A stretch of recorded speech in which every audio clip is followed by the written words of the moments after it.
Supply sa Shabu sa Northern Cebu nagnihit sa pag-surrender ni Barok. Amahan ug anak na dakpan sa buy-bust operation sa Dakbayan sa Sugbo. Napulo ka tour guide sa canyoneering sa Alegria nagpositibo sa drugs.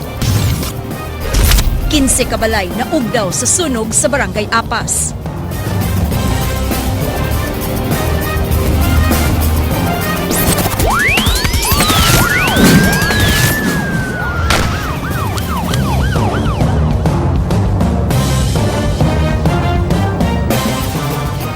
May hapon sugbog Kabisayan. Misurrender nga drug lord gipabilanggo sa korte sulod sa CPDRC. Gilain usab kini sulod sa prisuhan human siya giisip nga usa ka high risk prisoner. Kini giaksyonan ni Ray Pasaporte. Gidala sa Cebu Provincial Detention and Rehabilitation Center ang giilang drug lord sa Danau City nga si Alvaro alias Barok human ni surrender sa NBI. Si Judge Mercedita Ignacio RTC Branch 28 sa Mandawi City ni-issue sa commitment order kang Alvaro. Sanglit on leave pa si Judge Jerry Dikdikan sa RTC sa Danau City.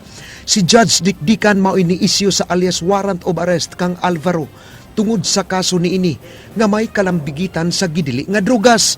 Ang sa procedure sa rule, ang executive judge can issue in behalf of a judge. So dito tas executive judge, ka Judge Ignacio, ni-issue siya.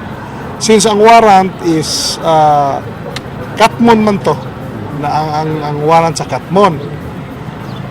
Wala di man chartered city ang Katmon, wa may jail. Ari na sa CPDRC ni under. Kaya ang jurisdiction ni Judge Dikdikan is Danau, Sugod, Katmon, ang sa patong usa katong isla. Camotes. Ako na, kung madakpan ka dito, adi ka si PDRC. Kung Danau City, adto sa Danau City Jail. Gipasabot ni Oliva mas safety si Alvaro sa CPDRC kung itandi sa ilang buhatan. Kuwang sila og personnel og dili sila makasustener og dugay sa pagdetain kang Alvaro sa ilang buhatan. Matud ni Oliva, ilang i-verify ang mga impormasyon nga ilang nakuha kang Alvaro kabahin sa kalihukan sa gidili nga drugas. Matud sa NBI, si Alvaro sakop sa dakong sindikato sa drugas nga naglihok sa Visayas Region lakip na sa Metro Manila.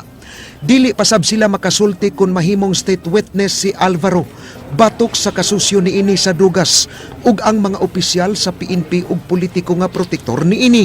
Si Capitol Consultant on Jail Matters Marco Tural niingon nga ilang gilain si Alvaro ug bilangguan duol sa iyang opisina tungod kay giisip nila si Alvaro nga usa ka high risk prisoner. Puta o separate nga cell ay para ma-monitor sa damo kinsay moari niya. Yang cell nga yang ibutangan ay kamera nga nagatubang niya 24/7 yang kamera. Kung safety ang hisgutan, matud ni Tural di siya makapasalig ni ini sanglit daghan ang piniriso. Ugwa sab siya makahibaw kung dunabay na priso sa CPDRC nga kontra ni Alvaro.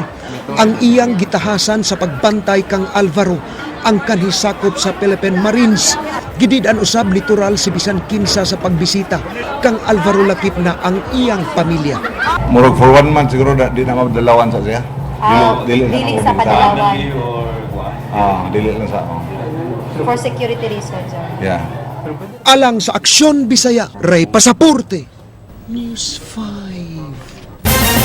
Subling gibarugan sa nagduma sa Cebu Provincial Detention and Rehabilitation Center kun CPDRC nga dugay nang nawagtang ang drugas sud sa ilang pasilidad.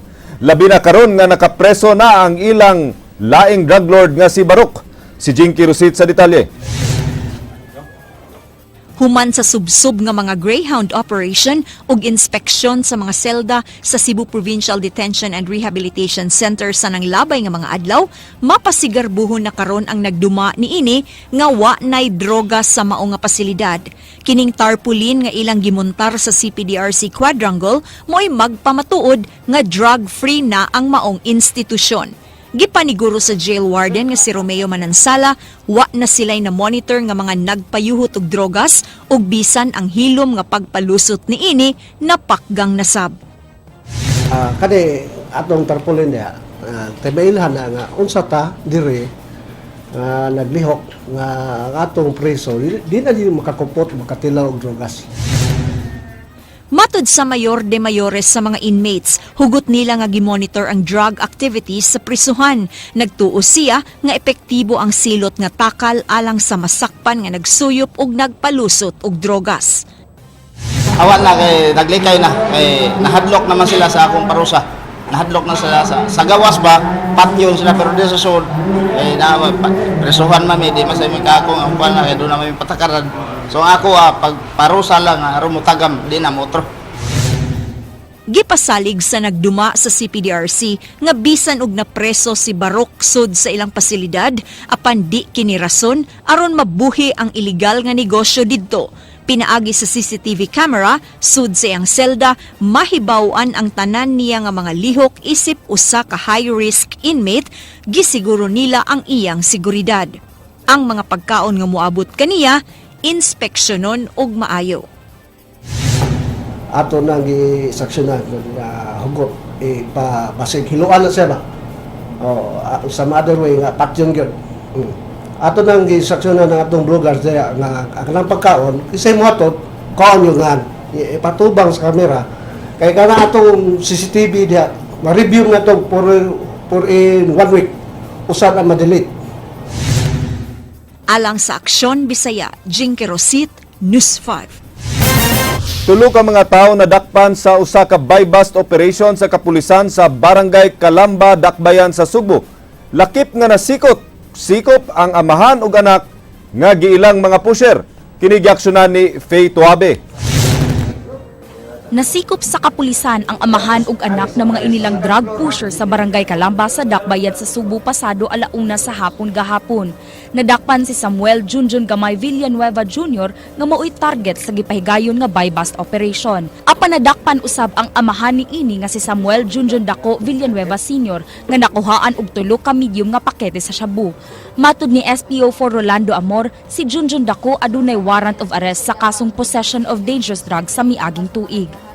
We personnel of CCPO Kaidso together with the operatives of Police Station 6 led by Captain Abergonzado conducted a joint buy-bust operation against this Junjun Gamay. So pag adto po namo nagdala pong warrant of arrest ni Samuel ang iyang papa kay basi makitaan ba. So, luckily dito po siya sa area muna kung napiluda ko o di usa pod ka tao nga marag mamarokay ni Junjun Gamay napil sa dugdako. Si Junjun Gamay giila sa kapulisan nga distributor og shabu sa Calamba, Talamban ug Labangon. Kini si Samuel ang amahan actually he is one of big drug personality operating the barangay of Kalambaan, Labangon. Makadispose na siya ng mga 300 grams per week. So, sa nga level siya, sir? So, we can consider him as level 1 drug poser. Lakip sa nadakpan si Dexter Calderon Manatad nga nakuhaan og 3 ka gagmay nga pakete sa shabu. Mukabat og dulan 500,000 pesos ang nasakmit na drogas gikan sa tulo. Giangko ni Junjun Dako ang pagpamaligya og shabu dinhi sa Dakbayan. Oo, nawi kaso. So, ang ni-admit ka, madugay na ka ani, tibaligya ka. Apil po na yung anak? Tuwa ko ba na kay? Nasikpan. Nga naman ka ni maligya ani, sir? Atos wadon. Matod ni SPO4 Amor, gituuhan nila nga gikan pa sa Muntinlupa ang supply sa drogas sa amahan ug anak. Alang sa Aksyon Bisaya, Faith Wabi, News 5. Napulo ka mga tour guides sa canyoneering sa Alegria. Nagpositibo sa surprise drug test nga gipahigayon sa Cebu Provincial Anti-Drug Abuse Office. Ang detalye sa report ni Jinky Rosit. Ang initial is 6. Wa magdahom ang risk assessment team sa PDRRMO sa Kapitolyo nga adunay magpositibo sa drogas gikan sa usa ka gatos ka mga tour guide sa canyoneering sa lungsod sa Alegria. Sa surprise drug test kagahapon sa Udto, nasuta sa Cebu Provincial Anti-Drug Abuse Office nga siyam ang nagpositibo sa shabu ug usa sa marijuana. Duha sa napulo nga nakumpirmar nga migamit og drugs, mga babay.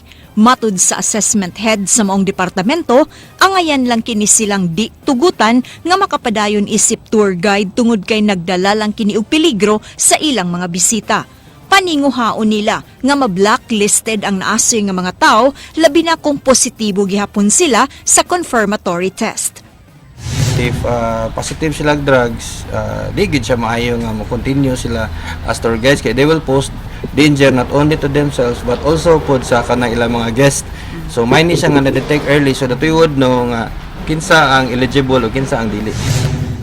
Gibutyag sa hepe sa Sipadaw nga base sa guidelines nga nasabutan sa nagkalain-laing departamento ug LGU sa Alegria ug Badjan, usa sa mga rekisitos mao ang training ug resulta sa drug test.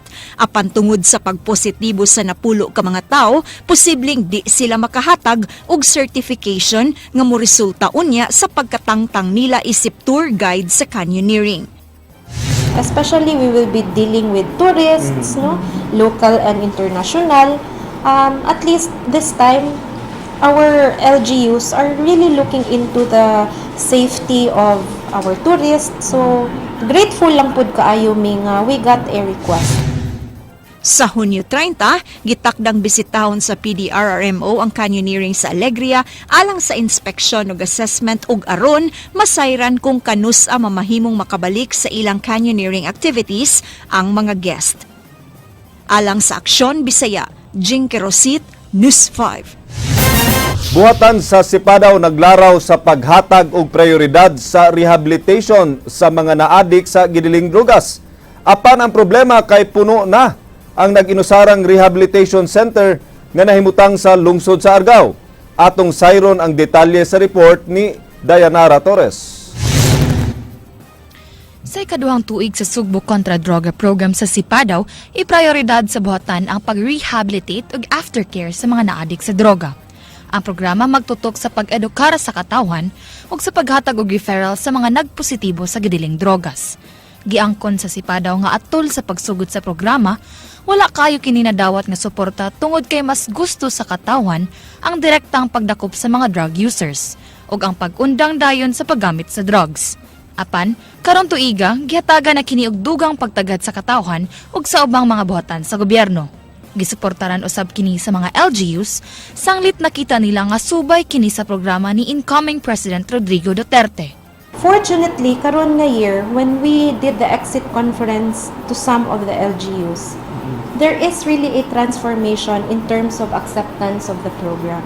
Maybe because nakita po nila nga it is the thrust of the incoming president. Mas nakita nila nga mas mas ilahang na-accept ang program ba nga mas paminaw siguro nila nga kanina naningipon yun nga programa. That's how I see things and that's how I observed when we went around during the exit conference. No? Aging short-term solution sa problema sa drogas, makig-alayon ang Sipadaw sa mga private rehabilitation centers sa pagkabut sa mga tumong sa programa. Pagkakaron, wala pa sila'y nakita ang mga pribadong center, sanglit ang rehabilitation center nga anaa sa Sugbo, maulang ang naa sa lungsod sa Argao nga giingong puno na. Apan, nagpadayon ang ilang direction planning sunod semana atol sa pagpangita kung asa pwede ma-rehabilitate ang mga nagpositibo sa drug test. Lakip sa mga proyekto sa Sipadaw ang pagpatuman sa drug-free workplace program nga mao'y hinungdan sa pag-require sa mga empleyado sa gobyerno sa pag-agi og drug test. Alang sa Aksyon Bisaya, Dayanara Torres, News 5. Sa mga balita sa gawas sa nasud. 78 ka tao patay sa tornado ug hailstorm sa Yancheng, China. Kapin 500 ka tao usab ang nangaangol ug anaa sa kapin 200 anaa sa kritikal nga kondisyon. Ang mga dalan na alihan sa mga natumbang kahoy ug mga poste sa kuryente. Gideklarar ang national level state of emergency ug gihangyo ang tanan sa pagtabang sa mga biktima sa kalamidad. Pagkakaroon wala pay kuryente ug linya sa komunikasyon sa Yancheng, China. Sa amihanang bahin sa Illinois, USA, dili mo menos 8 ka tornado ang miigo taliwala sa usa ka kusog nga bagyo sa Upper Midwest. Walay namatay apan 7 ang naangol didto sa Pontiac. 24 ka panimalay ug siyam ka mga establishmento ang naguba sa maong lugar. Ang mga buhawi miigo sa Pontiac, Seneca, Cisna Park, West Brooklyn, Troy Grove, Northwest Ottawa ug Maison niadtong Miyerkules sa gabi. Samtang nakasinati og kusog nga uwan ug thunderstorms ang Southeast England ug London niadtong Miyerkules sa gabi. Kini miresulta sa pagbaha ug nakatanggong sa mga lumulupyo sa lugar. Nababagan ang mga dalan samtang nagtipunog ang mga tao sa mga train stations tungod sa pagsuspend sa operation human naigo sa kilat ang mga linya sa kuryente. Daghang butante sa gipaygayon nga EU referendum ang wa makabutar samtang ang nakabutar naglisod og pagpauli tungod kay wala nay train nga gipadagan.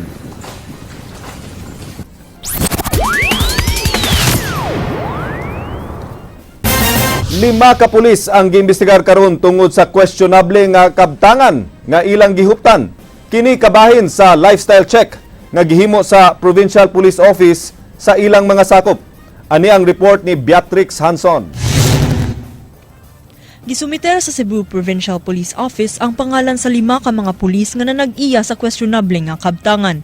Matud ni Senior Inspector Leo Logroño, Deputy Chief sa Provincial Intelligence Branch, ang lifestyle sa mga gidudahang pulis ang ilang gibasehan sa pag-imbestigar. Nakadawat sila og mga reports nga ang mga pulis na lambigit sa illegal nga drug trade ug adunay koneksyon sa ubang drug personalities dinhi sa Visayas. Doon ay reports na involved sila sa illegal drug trade, involved sila sa mga drug personalities dinhi sa Visayas. Bigyan na sila yung questionable properties.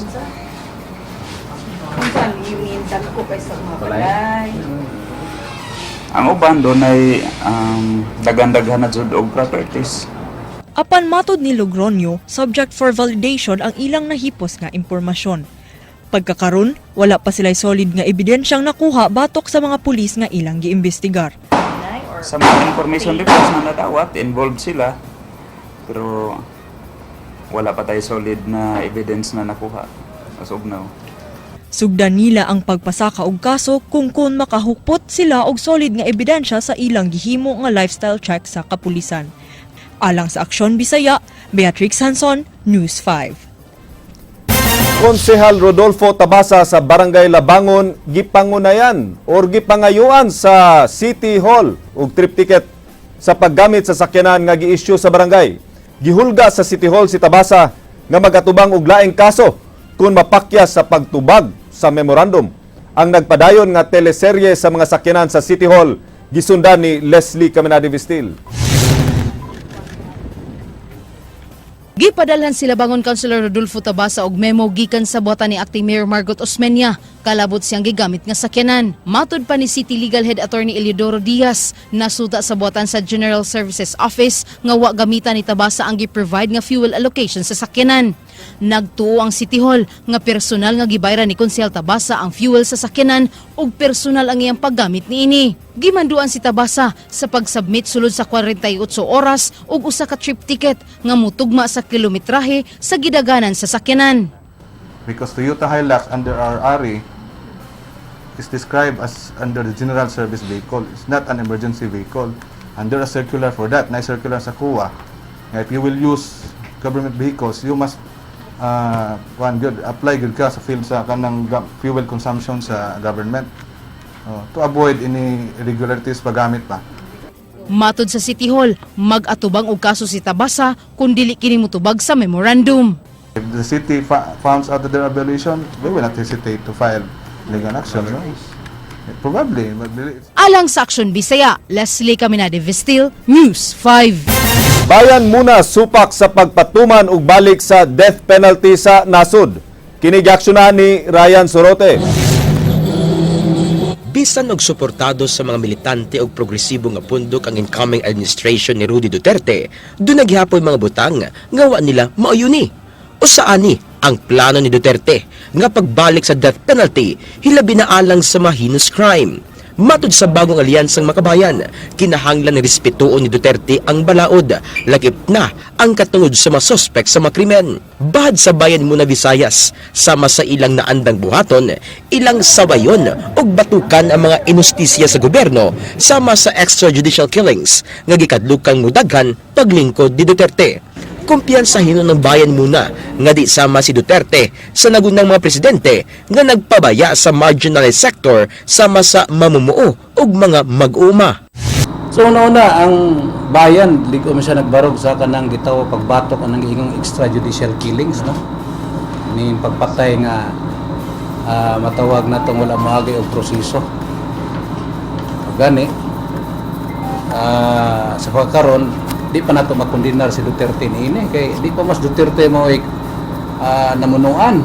Ang bayan muna part list mo pahigay nagduha ka makalihukan alang sa pagsuporta kang incoming President Rodrigo Duterte. Ang unang kalihukan sa pundok mo ang Peace Forum nga ipegahin ugma sa alauna sa hapon sa Audiovisual Room sa University of San Jose Recolatos. Mutambong sumang forum ang nagkadaiyang sektor sa Tacbayan sa Sugbo. Hisgutan usab sa forum ang peace talks sa kinabuhi sa matag tao ug sa nasod. Mao nang usa sa purpose niining ubang adlawang peace forum aron ipaabot pod sa nagkalaing sektor unsay mga development no. Kauban sa religious community, ipegahin usab ang prayer rally sa Hunyo 30 sa launa sa hapon sa Fuente Osmeña Circle.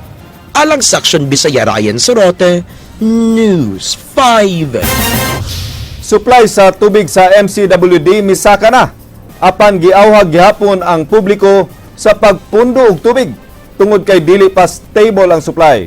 Kinigaksyonan ni Thea Oliverio.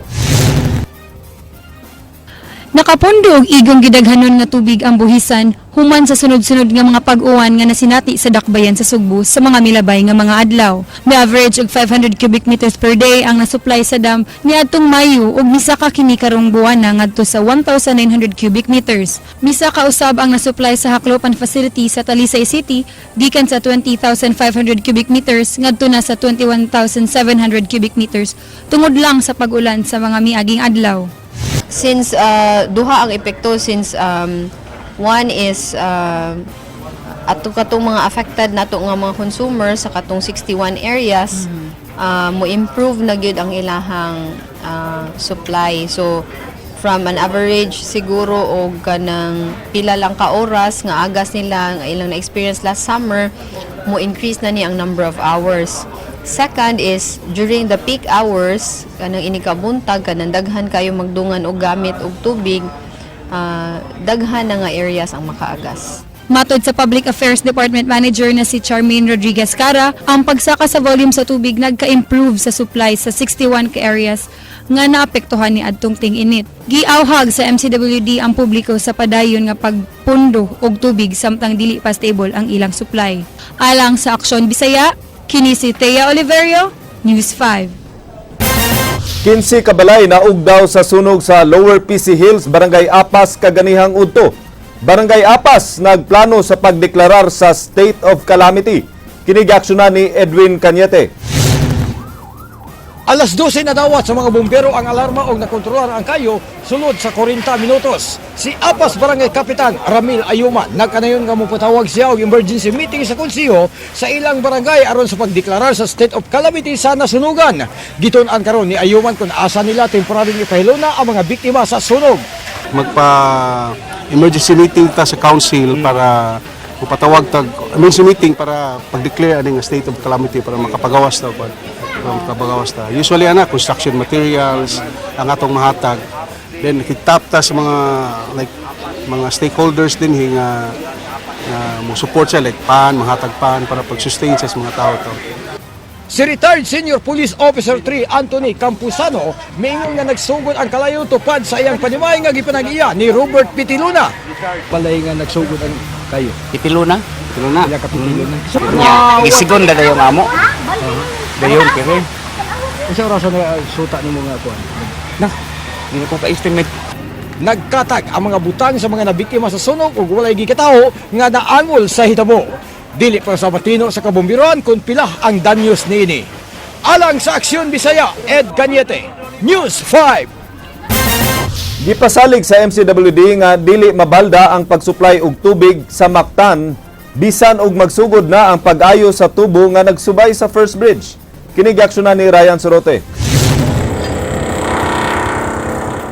Karon ng Lunes sugdan ang 5.9 million pesos nga rehabilitation sa tubo sa tubig sa MCWD nga nagsubay sa First Mactan Bridge. Kapin 2 million pesos lang unta ang budget sa pag-ayo sa tubo apan midako tungod sa pagpadali sa Department of Public Works and Highways. Ang tubo nag-supply og 12,000 cubic meters nga tubig matag adlaw sa 17,000 ka mga consumer sa isla sa Mactan. Ang Mactan Manggod, although na ay mga kaugalingon nga wells dito ug naapoy mga MCWD wells dito, grabe kay siya og water need no tungod sa commercial. Gipadali sa DPWH ang rehabilitation dungan sa pag-ayo sa First Mactan Bridge nga ipahuman sulod sa 6 ka buwan. Di unta madayon ang pagtrabaho sa taytayan kun unahon pag-ayo ang tubo tungod sa kadelikado nga matagak kini samtang gihimo ang pag-ayo sa taytayan. Magpadayon ang pag-supply og tubig sa MCWD gamit ang mga tubo samtang magpadayon ang pagpaayo niini. Kana man sud usa sad gud sa among gipasalig nga ang katong existing nga pipe support, although corroded siya or tayauna siya, wala siya ni pose og any risk no sa mga inhabitants sa ubos. It stable to siya o kinahanglan lang gud siya i-rehab or i-repair. Alang sa Aksyon Bisaya, Ryan Sorote, News 5. Supply sa druga sa Northern Cebu nagkanihit. Human misurrender sa NBI ang drug lord sa Danau City nga si Alvaro alias Barok. Kinigaksyonan ni Joyce Dalisay. Namatikdan sa kapulisan nga nagkaminos ang supply sa shabu sa amihanang bahin sa Sugbo. Matod ni Senior Inspector Leo Logronio, Deputy Chief sa Provincial Intelligence Branch, namatikdan kini sa ilang mga intelligence agents nga nagsugod kini dihang misurrender si Alvaro alias Barok. Sobra kanihit sa series of operations nga gikandak sa province karon nga week. Very minimal ang na-recover na to ng mga droga. Unlike before, na daghan-daghan jud. Nunot sa pagkanit sa supply, misaka usab ang presyo ni ini. Matod ni Senior Inspector Logronio, kasagaran sa ilang mga nadakpan sa maong lugar, igo na lang nga nagtiwas og baligya sa nahabili nila nga stock sa gidili nga drugas. Medyo ning taas-taas pagkakaroon. Wa magdubli ang presyo. Wala pa nagdubli. Mahal na Mahal na. Gipangita usab sa kapulisan ang mga sakop ni Barok nga nalambigit sa pagpamaligya og drogas sa amihanang Sugbo. Alang sa Aksyon Bisaya, Joyce Dalisay, News 5. Ang pagkawala sa duha ka dagkong supplier sa shabu gihulagway nga dako og epekto sa kalampusan sa pagkigbatok sa gidili nga droga sa Sugbo. Sumala sa Anti-Drug Abuse Office sa Kapitolyo, timailhan kini nga magmalapuson ang gobyerno sa pagsumpo sa problema sa gidili nga drugas. Kinigaksyonan ni Athena Menyoza. Gihulagway sa Cebu Provincial Anti-Drug Abuse Office nga dako ang epekto sa drug reduction sa Sugbo ang pagkapreso ni Barok. Matud ni Board Member Ivy Durano Meca, kinsa gitudlo nga pangulo sa maong buhatan, timailhan kini nga masumpo sa gobyerno ang problema sa gidili nga drogas. Si Alvaro alias Barok giila nga usa ka high-profile drug personality sa probinsya sa Sugbo. This is a clear message to the public that the government can abate, if not stop the drug menace, if only authorities would do its part in the all-out war against illegal drugs. Apan matod ni Board Member Meca, bisan sa pagsurrender ni Barok ug pagkamatay ni Jaguar, dili angay mulugak ang kapulisan sa ilang paggukod sa gidili nga droga sa lalawigan. Alang sa Aksyon Bisaya, Athena Belsi Menyoza, News 5. Usa ka ex-convict balik na nga nabalhog sa prisuhan. Human niya gidauban ang barko nga iyang gisakyan. Kinigaksyonan ni Edwin Cañete. Nakonsensya ang usa ka ex-convict sa tiyang buot unta niyang sunugon ang barko nga gipatag-iya sa Tugo Shipping Company samtang naglawig sa kadagatan gikan sa Kolohan ug painguna sa Dakbayan sa Sugbo. Ang ex-convict nga si Glenn Albores, 31 anyos, lumad nga taga Butuan City, gibalhog sa bilangguan sa Waterfront Police Station gumikan sa iyang pagdaog sa usa ka lawak sa barko. Ang Hotel Manager's Office sa barko mao ay gidauban ni Albores. Mato ni Albores, dili na niya mapatay ang kayon niya tong higay na gumikan sa kanako. Hinungdan nga iyang giablihan Ginasihan ang pultahan sa lawak aron sa pagtabang sa pagpaong sa kayo. Nakonsensya si Alboris sayang nahimo, hilabida nga adunay mga pasayro, mga bata sa barko hinungdan nga nangayo siya og tabang. Di man ako talaga sunugon yun siya kay kapira man akong gisindihan. So gadaog ka sa barko? Nagdaog ko dito pero akong gitrangka, di ba kusog-kusog naman ako nang gabrihan para ma-sprayan nila. Midugang si Alboris nga aduna siya problema sa usa ka drug lord sa Butuan ug nahadlok siya nga panimaslan ang iyang pamilya. Unsa man kasuha nga imo mong nabangga? Dunay kay gitugan nga unsa man? Drug lord man na siya. Drug lord na. Kisa may nga sa drug lord. Di siya kakasulti. Konsulti kaya sa batilon niya ang pamilya. Ang investigador sa Maritime Police nga si SP2 Naptanio nagkanayon nga nakita na lang sa ilang Sea Marshal nga sakay sa barko nga nagdinaganay ang mga tao. Nadakpan usab dayon ini si Alboris. Ang si Marcel on board nakadungog og to alarm sa gikan sa barko nga murag nakakuan niya ba nga unsa ni tabo di gawas sa siyang cabin din paggawas niya nakabantay siya nga ang mata murag mga pasahero nagkaguliyang na then paho siya og kanang sunog ba oo then pagtan-aw pagkahibaw niya nga ang sunog day didto nahitabo sa kining hotel manager's office. Kasong alarm and scandal og destructive arson mo ipasaka sa kapulisan batok kang Alboris. Among gi-prepare nga kaso niya PD 1613 amending the rules of arson. Kay matawag man siya kibali og destructive arson sir kay ang sunog niya diesel man. Oh, naman sa balaod nga sunog kag masit kag fire sa airplane, mga public conveyance sa barko. Kuan sa maigo siya destructive arson. Si Alboris kanhi na bilanggo sa Muntinlupa dihang nagpangidaron pa siya og 17 anyos tungod sa kasong homicide. Nabalhin siya sa Iwahig Penal Colony sa Palawan ug nakahuman niya ang sentensya. Alang sa Aksyon Bisaya, Ed Cañete, News 5. Gikawatan ang Casa Gorordo Museum kagabi. Nakuha sa kawatan ang caliber 38 revolver sa gwardiya ug 180 pesos cash. Na-recover sa sakop sa crime scene investigation ang itom nga backpack ug bisikleta. Ang mga butang gituhuan nga personal nga gipanag-iya sa kawatan. Samtang giimbestigar usab ang gwardiya human makuha siya og armas. Ang Casa Gorordo Museum gidumala sa Ramon Abuetis Foundation Incorporated.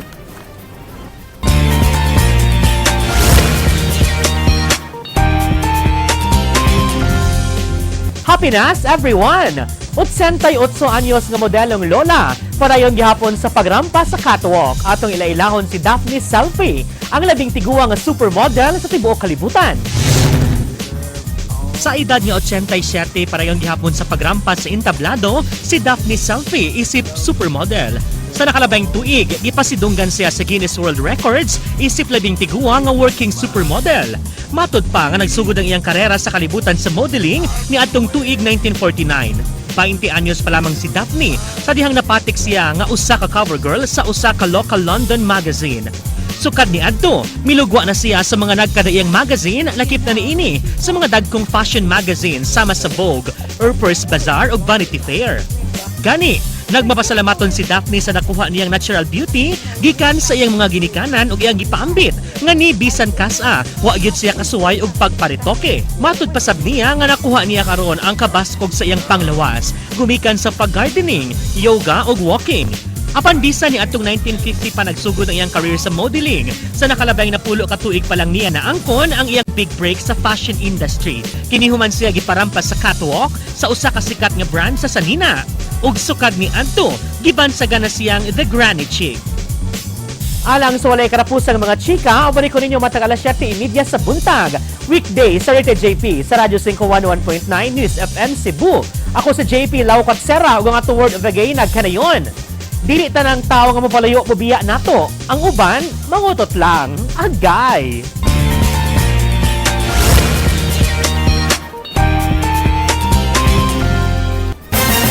Maukad to mga balita sa Aksyon Bisaya, ako si Glenn Soco. Mga balita nga pundasyon sa ligdong opinyon ug konkretong solusyon. Bisan asa, bisan kanusa. Kapatid, kay di lang kutom sa balita, aksyon!